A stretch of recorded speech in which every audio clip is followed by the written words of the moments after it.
竹取物語和田万吉。昔、いつの頃でありましたか、竹取の翁という人がありました。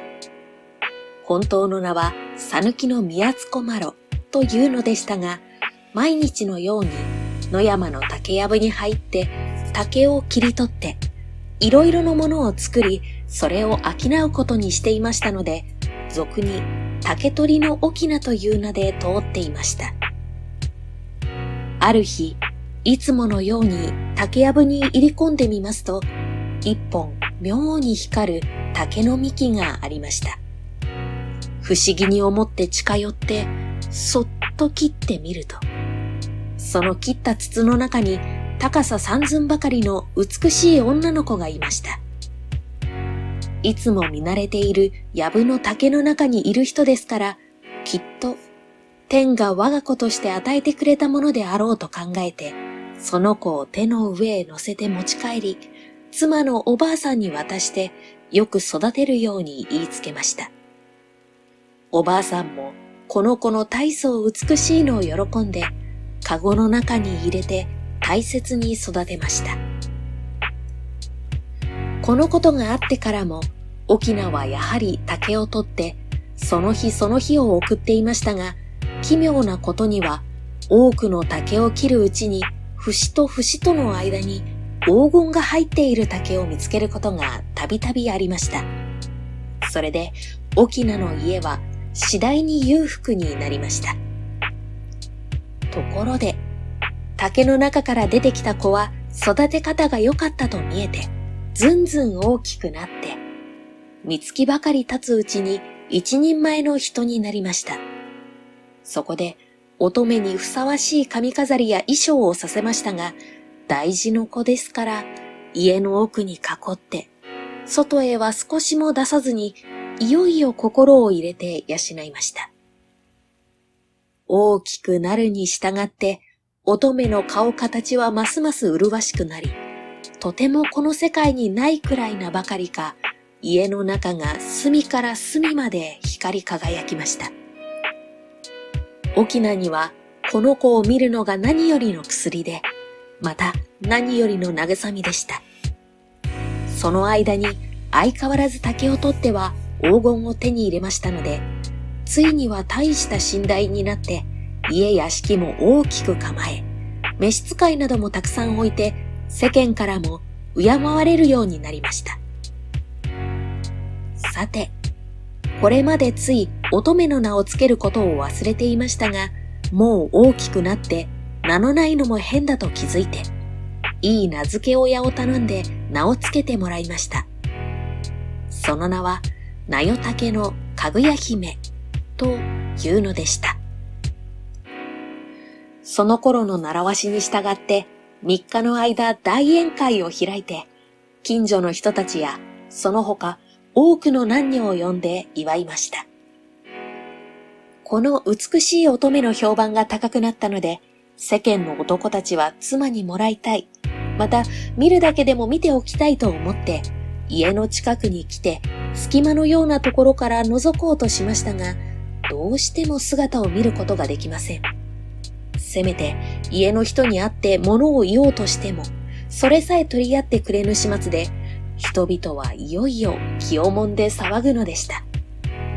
そのうちで夜も昼もぶっ通しに家のそばを離れずに、どうにかしてかぐや姫に会って志を見せようと思う熱心家が5人ありました。皆位の高い身分の高い方で、一人は石造りの巫女、一人は倉持の巫女、一人は右大臣安倍の三牛、一人は大納言大友のみゆき、一人は中納言磯の上の丸でありました。この人たちは思い思いに手立てを巡らして姫を手に入れようとしましたが、誰も成功しませんでした。翁もあまりのことに思って、ある時姫に向かって、ただの人ではないとは言いながら、今日まで養い育てたわしを親と思って、わしの言うことを聞いてもらいたい。と前置きをして、わしは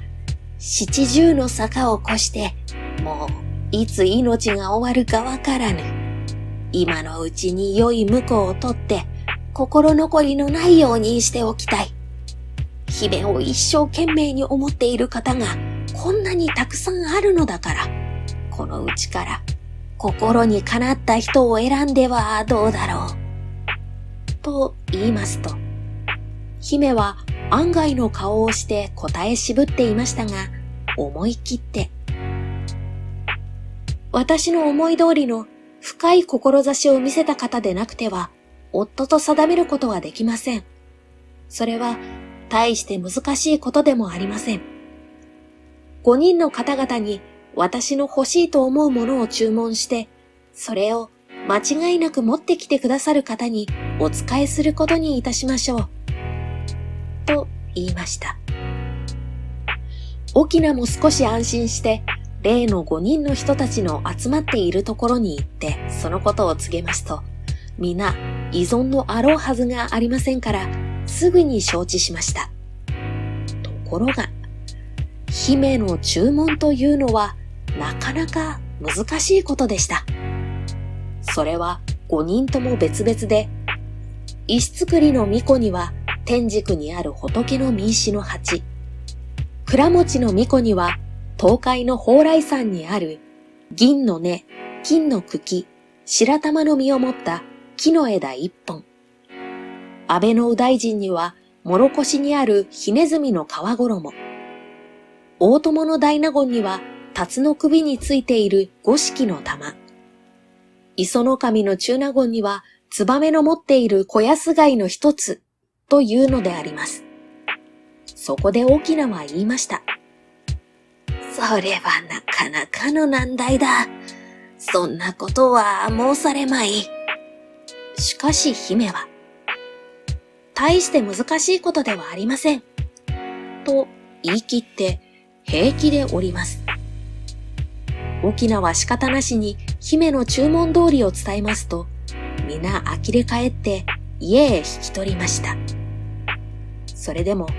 どうにかしてかぐや姫を自分の妻にしようと覚悟した5人は、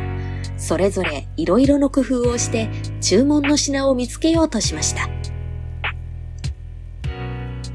第1番に石造りの巫女はずるい方に才のあった方ですから、注文の仏の名刺の鉢を取りに天竺へ行ったように見せかけて、3年ばかり経って大和の国のある山寺のびんずる様の前に置いてある石の鉢の真っ黒にすすけたのをもったいらしく錦の袋に入れて姫のもとに差し出しました。ところが立派な光のあるはずの鉢に蛍火ほどの光もないので、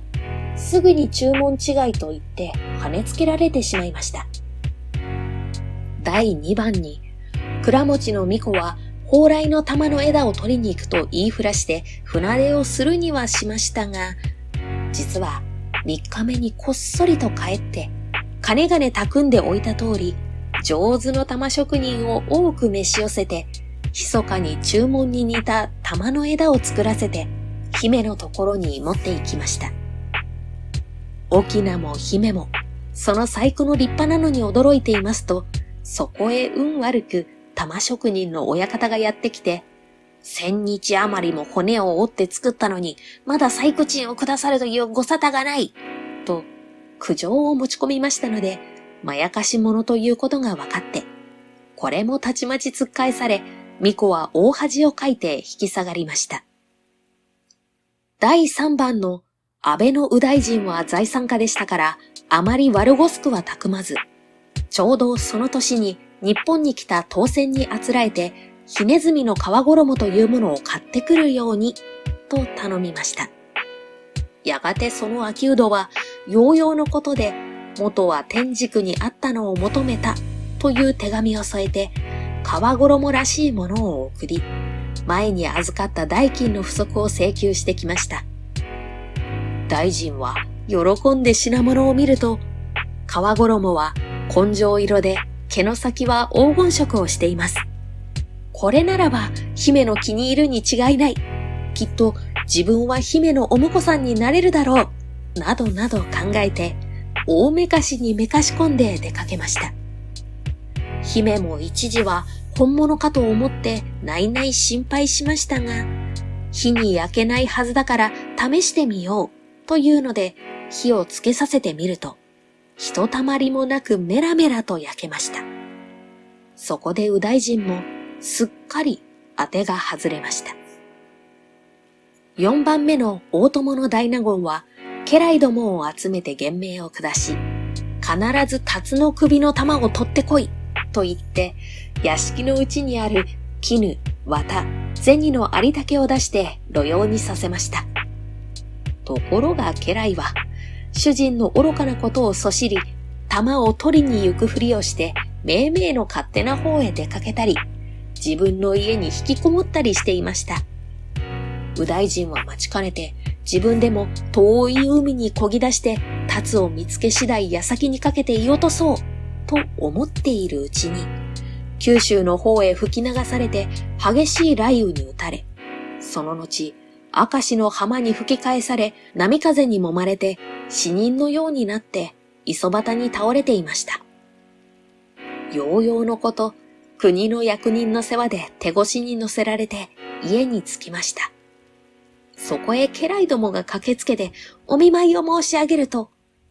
大納言はすもものように赤くなった目を開いて、辰は雷のようなものと見えた。あれを殺しでもしたら、この方の命はあるまい。お前たちはよく辰を取らずに来た。ういやつどもじゃ。と、お褒めになって、うちに少々残っていたものを褒美に取らせました。もちろん、姫の難題にはおじけを振るい、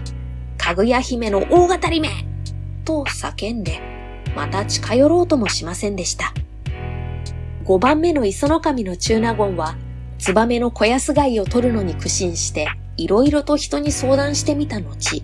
ある下役の男の勧めにつくことにしました。そこで、自分でカゴに乗って、綱で高い矢の胸に引き上げさせて、ツバメが卵を産むところを探るうちに、ふと平たいものをつかみ当てたので、嬉しがってカゴを下ろす合図をしたところが、下にいた人が綱を引き損なって、綱がぷっつりと切れて、運悪くも下にあったカナエの上に落ちて目を回しました。水を飲ませられてようやく正気になったとき、腰は痛むが、小安貝は取ったぞ。それ、見てくれと言いましたが、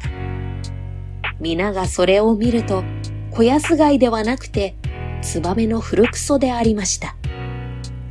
中納言はそれきり腰も立たず、極みも加わって死んでしまいました。5人のうちであまり物入りもしなかった代わりに、知恵のないざまをして、一番むごい目を見たのがこの人です。そのうちに、かぐや姫が並ぶもののないほど美しいという噂を、時の帝がお聞きになって、一人の女官に、姫の姿がどのようであるか見てまいれ、と仰せられました。その女官が早速竹取の翁の家に出向いて勅使を述べ、ぜひ姫に会いたいと言うと、翁はかしこまってそれを姫に取り次ぎました。ところが姫は、別に良い器量でもありませぬから、お使いに会うことはごめんを被ります。と拗ねて、どうすかしても叱っても会おうとはしませんので、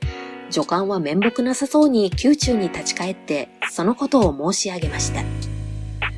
帝はさらに翁にご命令を下して、もし姫を宮塚へ差し出すならば翁に位をやろう。どうにかして姫を解いて納得させてくれ。親の身でそのくらいのことのできぬはずはなかろう。と仰せられました。翁はその通りに姫に伝えて、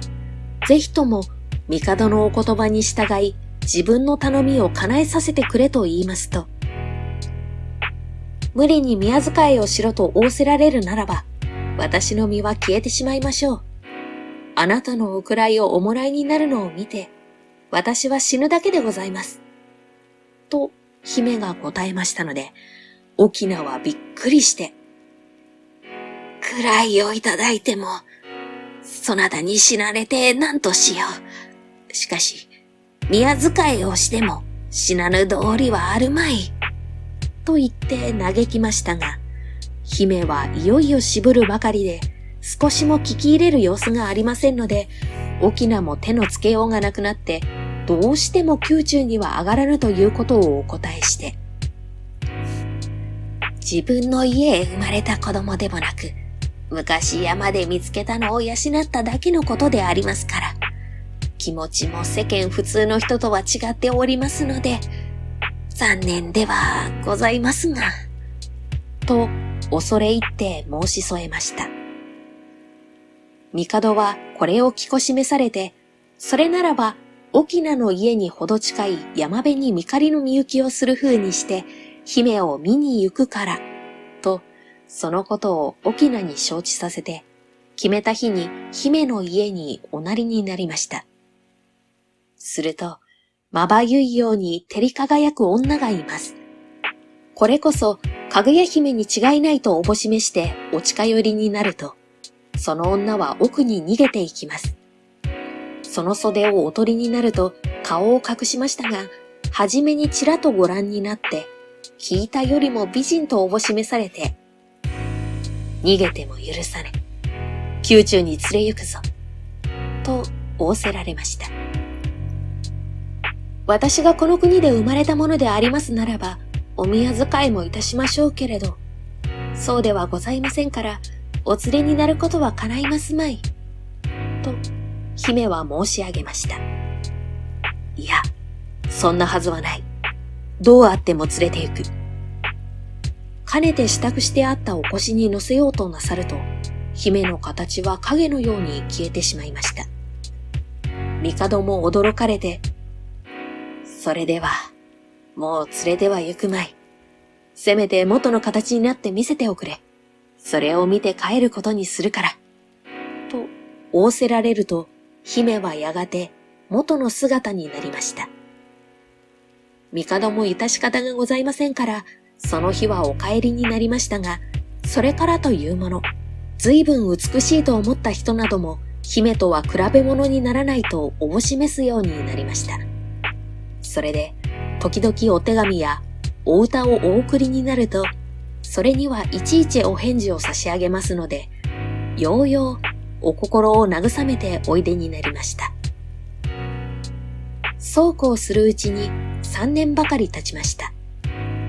その年の春先からかぐや姫はどうしたわけだか、月の良い晩になると、その月を眺めて悲しむようになりました。それがだんだん募って、7月の十五夜などには泣いてばかりいました。翁たちが心配して月を見ることをやめるようにと諭しましたけれども、月を見ずにはいられませぬ。と言って、やはり月の出る時分になると、わざわざ縁先などへ出て嘆きます。翁にはそれが不思議でもあり、心がかりでもありますので、ある時その訳を聞きますと、今までたびたびお話ししようと思いましたが、ご心配をかけるのもどうかと思って、打ち明けることができませんでした。実を申しますと、私はこの国の人間ではありません。月の都のものでございます。ある因縁があって、この世界に来ているのですが、今は帰らねばならぬ時になりました。この8月の十五夜に迎えの人たちが来れば、お別れして、私は天上へ帰ります。その時はさぞお嘆きになることであろうと、前々から悲しんでいたのでございます。姫はそう言って、ひとしお泣き入りました。それを聞くと、翁も気違いのように泣き出しました。竹の中から拾って、この年月、大事に育てた我が子を誰が迎えに来ようとも渡すものではない。もし取っていかれようものなら、わしこそ死んでしまいましょう。月の都の父母は少しの間と言って私をこの国によこされたのですが、もう長い年月が経ちました。生みの親のことも忘れて、ここのお二人に慣れ親しみましたので、私はおそばを離れていくのが本当に悲しゅうございます。二人は大泣きに泣きました。家の者どもも顔形が美しいばかりではなく、上品で心立ての優しい姫に、今更長のお別れをするのが悲しくて、湯水も喉を通りませんでした。このことが帝のお耳に達しましたので、お使いを下されてお見舞いがありました。翁は異彩をお話しして、この8月の15日には天から迎えの者が来ると申しておりますが、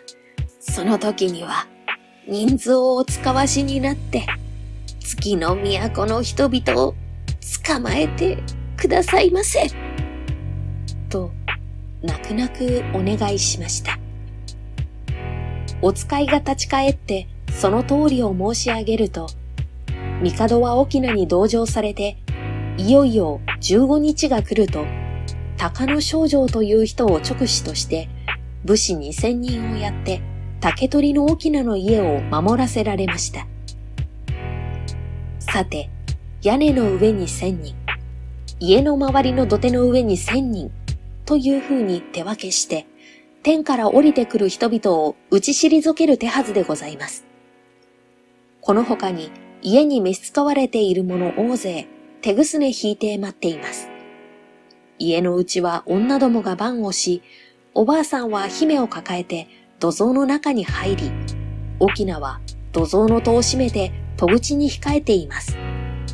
その時、姫は言いました。それほどになさっても、何の役にも立ちません。あの国の人が来れば、どこのとも皆一人でに相手、戦おうとする人たちもなえしなびたようになって力が出ません。いやー何？迎えの人がやってきたらひどい目に遭わせてお返してやる。と、翁は力みました。姫も年寄った方々の老い先も見届けずに別れるのかと思えば、老いとか悲しみとかないあの国へ帰るのも一向に嬉しくないと言ってまた嘆きます。そのうちに夜も半ばになったと思うと、家のあたりがにわかに明るくなって、満月の実相倍ぐらいの光で人々の毛穴さえ見えるほどであります。その時、空から雲に乗った人々が降りてきて、地面から5尺ばかりの空中にずらりと立ち並びました。それ来たと武士たちが獲物を取って立ち向かおうとすると、誰も彼も物に襲われたように戦う気もなくなり、力も出ず、ただぼんやりとして目をパチパチさせているばかりであります。そこへ月の人々は空を飛ぶ車を一つ持ってきました。その中から頭らしい一人が翁を呼び出して、汝、翁よ。そちは少しばかりのいいことをしたので、それを助けるために片時の間、姫を下して、たくさんの黄金を儲けさせるようにしてやったが、今は姫の罪も消えたので迎えに来た。早く返すがよい。と叫びます。翁が少し渋っていると、それには構わずに、さあさあ姫、こんな汚いところにいるものではありません。と言って、例の車を差し寄せると、不思議にも固く閉ざした格子も土蔵も自然と開いて、姫の体はスルスルと出ました。翁が止めようとあがくのを、姫は静かに抑えて、片身の文を書いて翁に渡し、また、帝に差し上げる別の手紙を書いて、それに月の人々の持ってきた不死の薬一粒を添えて勅使に渡し、天の羽衣を着て、あの車に乗って100人ばかりの天人に取り巻かれて空高く登っていきました。これを見送って、大きな夫婦はまたひとしきり声を上げて泣きましたが、何の甲斐もありませんでした。一方勅使は宮中に参上して、その世の一部始終を申し上げて、かの手紙と薬を差し上げました。帝は天に一番近い山は駿河の国にあると聞こしめして、使いの役人をその山に登らせて、不死の薬を高しめられました。それからはこの山を不死の山と呼ぶようになって、その薬の煙は今でも雲の中へ立ち上るということであります。